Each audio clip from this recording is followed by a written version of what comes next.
اس پر نصف عالم کے برابر عذاب ہوگا۔ میں نہیں چاہتا کہ میں ہی وہ شخص بنوں، جبکہ دارالہجرت اور نبی اکرم صلی اللہ علیہ وآلہ وسلم کا قرب چھوڑ کر شام چلے جانا مجھے کسی طرح گوارا نہیں۔ ابن سیرین رحمۃ اللہ علیہ سے روایت ہے کہ حضرت زید بن ثابت رضی اللہ تعالیٰ عنہ بلویوں کا محاصرہ توڑ کر حضرت عثمان رضی اللہ تعالیٰ عنہ کے پاس آئے اور کہا، انصار دروازے پر موجود ہیں اور کہتے ہیں کہ اگر آپ چاہیں تو ہم 2 مرتبہ نثار اللہ بن جائیں۔ حضرت عثمان رضی اللہ تعالیٰ عنہ نے جواب دیا کہ میں قتال کی اجازت نہیں دے سکتا۔ اسی قسم کی ایک روایت حضرت حسن رضی اللہ تعالیٰ عنہ سے بھی مروی ہے کہ انصار حضرت عثمان رضی اللہ تعالیٰ عنہ کے پاس آئے اور کہا، یا امیر المومنین، ہم چاہتے ہیں کہ خدا کی دوسری مرتبہ مدد کریں۔ ایک مرتبہ تو ہم نے رسول اللہ صلی اللہ علیہ وآلہ وسلم کی مدد کی تھی، اب دوسری مرتبہ آپ کی مدد کرنا چاہتے ہیں۔ حضرت عثمان رضی اللہ تعالیٰ عنہ نے جواب دیا، مجھے اس کی ضرورت نہیں، میں اس لیے ہرگز خون ریزی کی اجازت نہیں دوں گا، تم واپس چلے جاؤ۔ حضرت حسن رضی اللہ تعالیٰ عنہ مزید کہتے ہیں کہ باخدا اگر وہ لوگ صرف چادروں سے آپ رضی اللہ تعالیٰ عنہ کی حفاظت کرتے تو آپ کو بچا لیتے۔ ایسے شخص کے متعلق یہ حکم لگانا کہ وہ کمزور طبعی تھے انتہائی ظلم نہیں تو اور کیا ہے۔ میں پھر یہ عرض کروں گا کہ ایسے لوگوں میں خود عقل نہیں، یا وہ دوسرے سب لوگوں کو اتنا بے وقوف سمجھتے ہیں کہ جو بات یہ کہہ دیں وہ باور کر لی جائے گی۔ حضرت علی رضی اللہ تعالیٰ عنہ اپنی سی ساری کوشش کرنے بلکہ اپنی جان دے کر بھی فتنہ کو نہ روک سکے، تو ان کی شجاعت، جرات اور شیر خدا ہونے پر کوئی نقص واقع نہیں ہوتا، تو حضرت عثمان رضی اللہ تعالیٰ عنہ کیسے کمزور ہو گئے، جبکہ انہوں نے ابھی اپنا خون صرف فتنہ کو سر اٹھانے کا موقع نہ دینے کی وجہ سے دے دیا۔ سامعین، اس بات کی مسلمانوں میں خوب نشر و اشاعت کی ضرورت ہے کہ ہمارے نزدیک میدان قتال میں کفار کے ہاتھوں شہید ہونے والوں میں پوری امت میں سب سے افضل حضرت حمزہ بن عبد المطلب رضی اللہ تعالیٰ عنہ ہیں، جن کا لاشا اس حال میں رحمت للعالمین صلی اللہ علیہ وآلہ وسلم کی نگاہوں کے سامنے تھا کہ پیٹ چاک اور کلیجہ چبایا ہوا تھا۔ آپ رضی اللہ تعالیٰ عنہ کو ترجمان وحی صلی اللہ علیہ وآلہ وسلم نے سید الشہداء کا لقب دیا تھا۔ امت کی تاریخ میں دوسرا المناک سانحہ ایک مجوسی غلام کے ہاتھوں حضرت عمر فاروق رضی اللہ تعالیٰ عنہ کے چراغ حیات کا گل ہونا تھا۔ اسی طرح ایک نام نہاد کلمہ گو کے ہاتھوں حضرت علی رضی اللہ تعالیٰ عنہ کی شہادت بھی امت کے لیے ایک سانحہ سے کم نہیں، لیکن مظلومیت کے لحاظ سے تاریخ اسلام میں سب سے زیادہ المناک، سب سے زیادہ دردناک اور سب سے زیادہ عظیم سانحہ امام برحق، خلیفہ راشد، امیر المومنین حضرت عثمان غنی ذو النورین رضی اللہ تعالیٰ عنہ کی شہادت ہے۔ حضرت حسین رضی اللہ تعالیٰ عنہ کی شہادت ان سب کے بعد آتی ہے۔ یہ حضرت عثمان رضی اللہ تعالیٰ عنہ کا خون ناحق ہی تھا، جس کی وجہ سے اللہ کا غضب آیا، اور پھر حضرت علی رضی اللہ تعالیٰ عنہ کے دور خلافت میں 84,000 مسلمان ایک دوسرے کے ہاتھوں شہید ہوئے، خون کی ندیاں بہہ گئیں، فتوحات کا سلسلہ رک گیا اور فتنہ فساد کی آگ بھڑک اٹھی۔ مسلمانوں میں ایسا تفرقہ پڑا کہ 1400 سال بھی اس کو پاٹ نہ کر سکے، بلکہ وہ ہر دور میں وسیع سے وسیع تر ہوتا چلا جا رہا ہے۔ میدان کربلا میں حضرت حسین رضی اللہ تعالیٰ عنہ کی شہادت کے ذمہ دار بھی دراصل وہی سازشی لوگ تھے جن کی ریشہ دبانیوں کے نتیجہ میں 18 ذی الحج 36 ہجری کو امام مظلوم حضرت عثمان رضی اللہ تعالیٰ عنہ شہید کیے گئے، اور حضرت حسین رضی اللہ تعالیٰ عنہ کی شہادت پر واویلا اور ماتم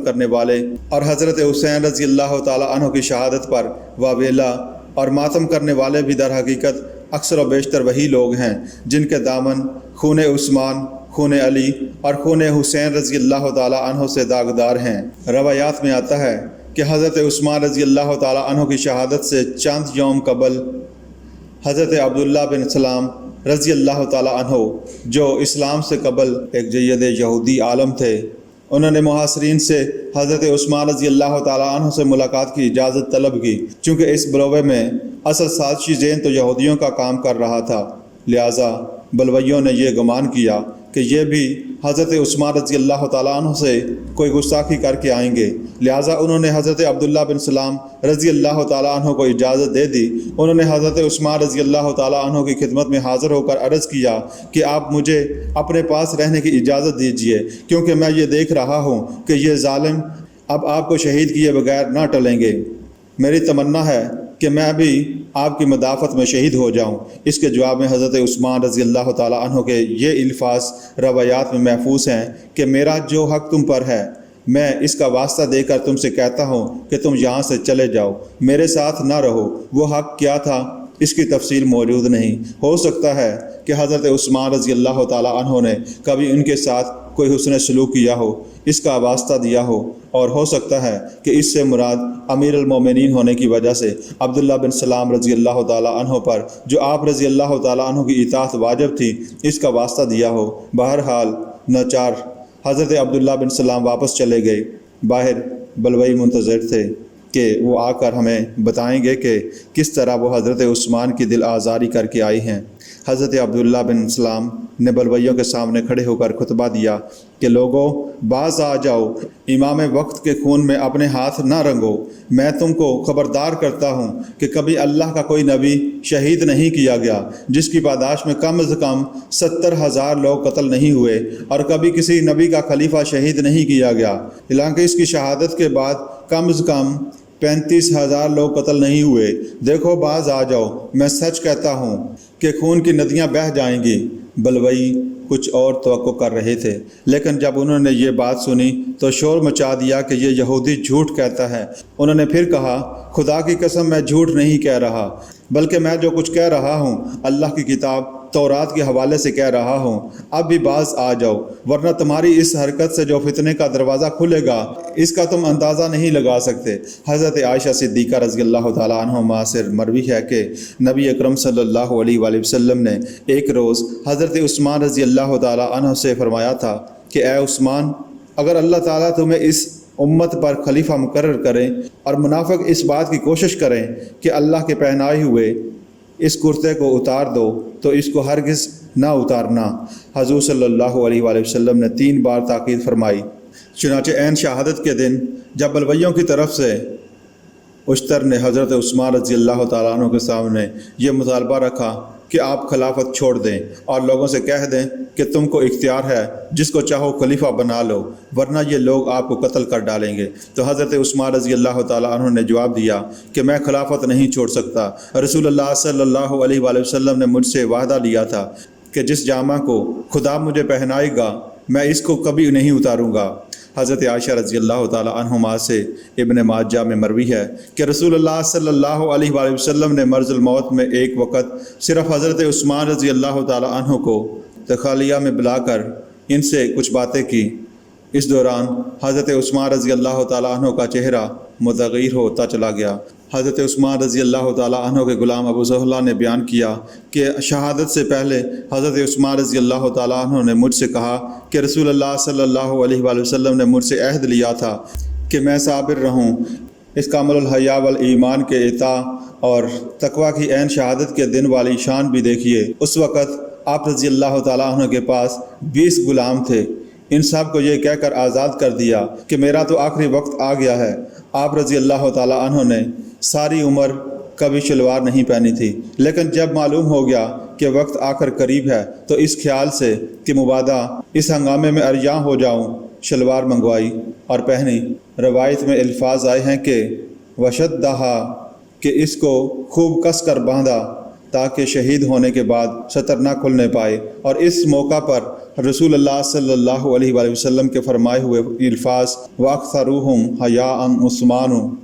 کو کہیں ٹوہ نہ لگ جائے، شلوار پہنی اور پھر قرآن مجید کی تلاوت میں مشغول ہو گئے۔ خون عثمان رضی اللہ تعالیٰ عنہ کا پہلا قطرہ سورۃ بقرہ کے ان الفاظ پر گرا، فَسَيَكْفِيكَهُمُ اللَّهُ، ان کے مقابلے میں اللہ تمہاری حمایت کے لیے کافی ہے۔ اس طرح وہ پیشن گوئی پوری ہوئی جس کو امام حاکم نے اپنے مستدرک میں حضرت عبداللہ بن عباس رضی اللہ تعالیٰ عنہ سے روایت کیا ہے کہ میں نبی اکرم صلی اللہ علیہ وآلہ وسلم کے پاس بیٹھا تھا، اتنے میں عثمان رضی اللہ تعالیٰ عنہ آ گئے۔ آپ صلی اللہ علیہ وآلہ وسلم نے فرمایا، اے عثمان، تم سورۃ بقرہ پڑھتے ہوئے شہید کیے جاؤ گے اور تمہارا خون کا قطرہ آیت فَسَيَكْفِيكَهُمُ اللَّهُ پر گرے گا، تم پر اہل مشرق و مغرب یورش کریں گے، اور ربیہ و موزر 2 قبیلے کے لوگوں کے برابر تمہاری شفاعت قبول ہوگی، اور تم قیامت میں بے کسوں کے سردار بنا کر اٹھائے جاؤ گے۔ نبی اکرم صلی اللہ علیہ وآلہ وسلم کی مزید پیشن گوئیاں۔ حضرت ابو موسیٰ اشعری رضی اللہ تعالیٰ عنہ سے مروی ہے کہ نبی اکرم صلی اللہ علیہ وآلہ وسلم نے جب کہ ایک مرتبہ آپ صلی اللہ علیہ وآلہ وسلم باغ میں تھے اور حضرت ابو بکر اور حضرت عمر تشریف لا چکے تھے تو تیسری بار دروازے پر دستک سن کر مجھ سے فرمایا کہ عثمان کے لیے دروازہ کھول دو اور ان کو صابر رہنے پر جنت کی خوشخبری سناؤ۔ حضرت کعب بن عجزہ رضی اللہ تعالیٰ عنہ سے ابن ماجہ میں مروی ہے کہ ایک دن رسول اللہ صلی اللہ علیہ وآلہ وسلم نے فتنوں کا ذکر کیا اور ان کا قریب ہونا بیان کیا۔ اتنے میں ایک صاحب اپنا سال لپیٹے ہوئے نکلے جس سے ان کا منہ چھپا ہوا تھا۔ آپ صلی اللہ علیہ وآلہ وسلم نے فرمایا کہ یہ اس دن حق پر ہوگا۔ میں نے لپک کر ان صاحب کے ہاتھ پکڑ لیے اور ان کا چہرہ کھول کر حضور صلی اللہ علیہ وآلہ وسلم کی طرف کرتے ہوئے عرض کیا، یہی؟ آپ صلی اللہ علیہ وآلہ وسلم نے جواب میں فرمایا، ہاں یہی۔ یہ صاحب حضرت عثمان رضی اللہ تعالیٰ عنہ تھے۔ اس حدیث کو امام ترمذی نے بھی بیان کیا ہے۔ حضرت زرارہ رضی اللہ تعالیٰ عنہ نے نبی اکرم صلی اللہ علیہ وآلہ وسلم سے اپنا خواب بیان کیا کہ میں نے دیکھا کہ ایک آگ نکلی جو میرے اور میرے بیٹے کے درمیان حائل ہو گئی۔ حضور صلی اللہ علیہ وآلہ وسلم نے فرمایا کہ آگ وہ فتنہ ہے جو میرے بعد ہوگا۔ لوگوں نے دریافت کیا، یا رسول اللہ فتنہ کیسا؟ حضور صلی اللہ علیہ وآلہ وسلم نے فرمایا، آگ وہ فتنہ ہے جس میں لوگ اپنے امام کو قتل کر ڈالیں گے، جس کے بعد آپس میں خوب لڑیں گے۔ مسلمان کا خون مسلمان کے نزدیک پانی کی طرح خوشگوار ہوگا۔ برائی کرنے والا اپنے آپ کو نیک گمان کرے گا۔ ان حضور صلی اللہ علیہ وآلہ وسلم اس ارشاد میں امام سے مراد حضرت عثمان رضی اللہ تعالیٰ عنہ ہیں، کیونکہ ان کی شہادت کے بعد ہی مسلمانوں میں آپس میں خون ریزی ہوئی۔ ترمذی میں حضرت ابن عمر رضی اللہ تعالیٰ عنہ سے مروی ہے کہ نبی اکرم صلی اللہ علیہ وآلہ وسلم نے ایک فتنہ کا ذکر کیا اور اس موقع پر حضرت عثمان رضی اللہ تعالیٰ عنہ کی طرف اشارہ کر کے فرمایا کہ اس میں یہ مظلوم شہید ہوں گے۔ حضرت ابو ہریرہ رضی اللہ تعالیٰ عنہ سے مروی ہے کہ میں نے رسول اللہ صلی اللہ علیہ وآلہ وسلم سے سنا، آپ صلی اللہ علیہ وآلہ وسلم فرماتے تھے کہ عنقریب فتنہ و اختلاف ہوگا۔ ہم نے کہا، آپ ہم کو کیا حکم دیتے ہیں؟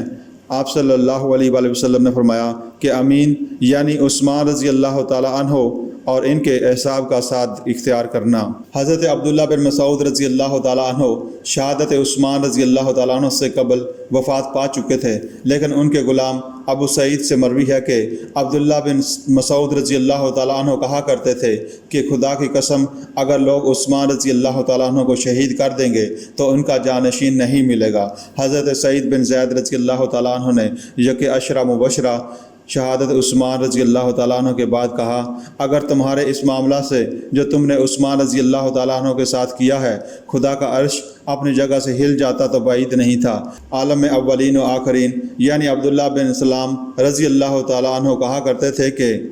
لوگوں نے عثمان رضی اللہ تعالیٰ عنہ کو قتل کر کے اپنے اوپر ایسے فتنے کا دروازہ کھول لیا ہے جو قیامت تک بند نہ ہوگا۔ اب جو تلواریں کھینچ لی گئی ہیں وہ قیامت تک میانوں میں بند نہ ہوں گی۔ حضرت عائشہ صدیقہ رضی اللہ تعالیٰ عنہ حضرت سے کہا کرتی تھیں کہ باغیوں نے عثمان رضی اللہ تعالیٰ عنہ کو شہید کر دیا، حالانکہ وہ سب سے زیادہ صلہ رحمی کرنے والے اور اللہ سے ڈرنے والے تھے۔ حضرت علی رضی اللہ تعالیٰ عنہ سے بھی اسی قسم کا ایک قول مروی ہے۔ محمد بن حاتم سے روایت ہے کہ کوفہ میں ایک مجلس میں حضرت علی رضی اللہ تعالیٰ عنہ نے فرمایا کہ لوگ عثمان کے حق میں کہتے ہیں کہ انہوں نے اپنوں کی پاسداری کی اور بری طرح حکومت کی اور لوگوں نے ان سے بدلہ لیا ہے، جبکہ میں کہتا ہوں کہ یہ لوگ جب عنقریب حاکم عادل کے پاس جائیں گے تو وہ ان کا فیصلہ کر دے گا، ان کے لیے آگ ہوگی۔ محمد بن حاتب کہتے ہیں کہ حضرت علی رضی اللہ تعالیٰ عنہ نے پھر مجھ سے کہا کہ اے محمد بن حاتب، جب تم مدینے جاؤ اور لوگ تم سے عثمان کی بابت دریافت کریں تو کہنا کہ خدا کی قسم وہ ان لوگوں میں سے تھے جن کی قرآن نے یہ صفت بیان کی ہے، اذا اتقوا وآمنوا وعملوا الصالحات ثم اتقوا وآمنوا ثم اتقوا واحسنوا واللہ یحب المحسنین۔ جبکہ انہوں نے تقوی اختیار کیا، ایمان لائے اور عمل صالح کیا، پھر تقوی اختیار کیا اور ایمان لائے، پھر تقوی اختیار کیا اور خوبی کے ساتھ اس کا حق ادا کیا، اور اللہ خوب کاروں کو دوست رکھتا ہے۔ روایت میں یہ واقعہ بھی نقل ہوا کہ حضرت علی رضی اللہ تعالیٰ عنہ ایک روز حضرت عثمان رضی اللہ تعالیٰ عنہ کے صاحبزادے آبان کے ساتھ بیٹھے تھے۔ آپ رضی اللہ تعالیٰ عنہ نے آبان کو مخاطب کر کے کہا، میں امید کرتا ہوں کہ میں اور تمہارے والد ان لوگوں میں سے ہیں جن کے حق میں یہ آیت نازل ہوئی، وَنَزَعْنَا مَا فِي صُدُورِهِمْ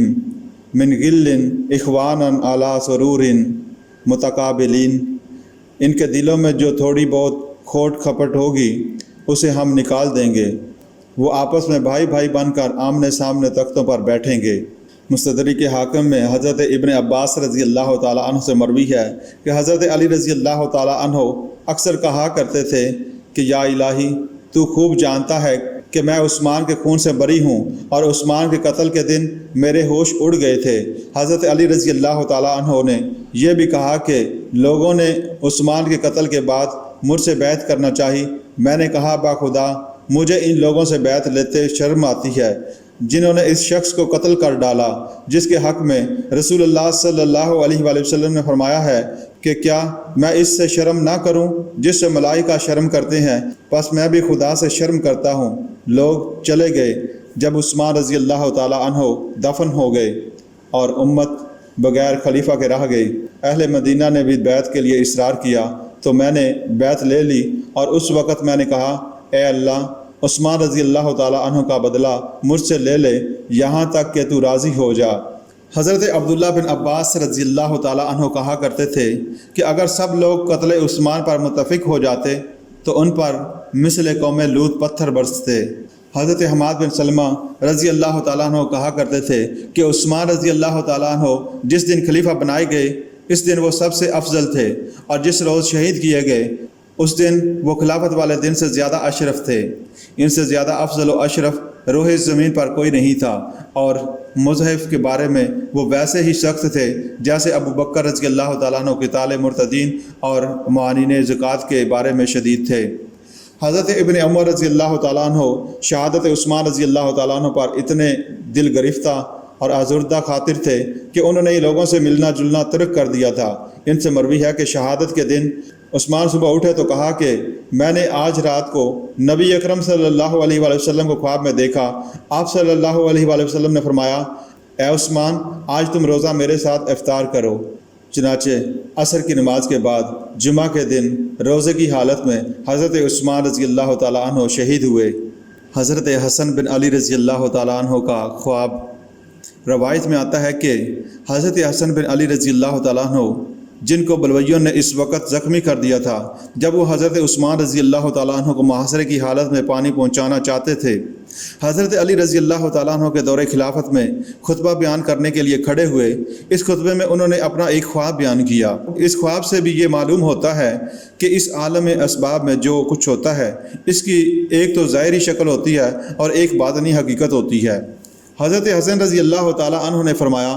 لوگو، میں نے کل رات ایک عجیب و غریب خواب دیکھا۔ میں دیکھتا ہوں کہ اللہ تعالیٰ کی عدالت لگی ہوئی ہے،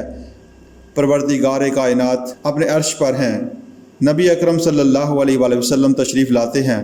اور عرش کا ایک پایا پکڑ کر کھڑے ہو جاتے ہیں۔ پھر حضرت ابو بکر رضی اللہ تعالیٰ عنہ آتے ہیں اور حضور صلی اللہ علیہ وآلہ وسلم کے شانہ مبارک پر اپنا ہاتھ رکھ کر کھڑے ہو جاتے ہیں۔ پھر حضرت عمر رضی اللہ تعالیٰ عنہ آتے ہیں اور وہ حضرت ابو بکر رضی اللہ تعالیٰ عنہ کے شانہ پر ہاتھ رکھ کر کھڑے ہو جاتے ہیں۔ پھر اچانک حضرت عثمان رضی اللہ تعالیٰ عنہ اس حال میں اس عدالت میں آتے ہیں کہ ان کا کٹا ہوا سر ان کے ہاتھ میں رکھا ہوتا ہے، اور وہ اللہ عز و جل کی بارگاہ میں فریاد و کنان ہوتے ہیں کہ اے پروردگار، اپنے ان بندوں سے جو تیرے آخری نبی جناب محمد صلی اللہ علیہ وآلہ وسلم کے نام لیوا ہیں اور جو خود کو مسلمان کہتے ہیں، پوچھا تو جائے کہ مجھے کس گناہ کی پاداشت میں قتل کیا گیا، میرا آخر کیا گناہ تھا، کون سا جرم تھا جس کے بدلے میں میرا سر کاٹا گیا۔ اس کے بعد حضرت حسن رضی اللہ تعالیٰ عنہ بیان کرتے ہیں کہ عثمان رضی اللہ تعالیٰ عنہ کی اس فریاد پر میں نے دیکھا کہ عرش الہی تھرایا اور عثمان سے خون کے 2 پرنالے جاری کر دیے گئے جو زمین پر خون برسانے لگے۔ حضرت حسن رضی اللہ تعالیٰ عنہ کے اس بیان کے بعد لوگوں نے حضرت علی رضی اللہ تعالیٰ عنہ سے جو اس خطبہ کے وقت موجود تھے شکایتاً کہا کہ آپ نے سنا حسن کیا بیان کر رہی ہیں،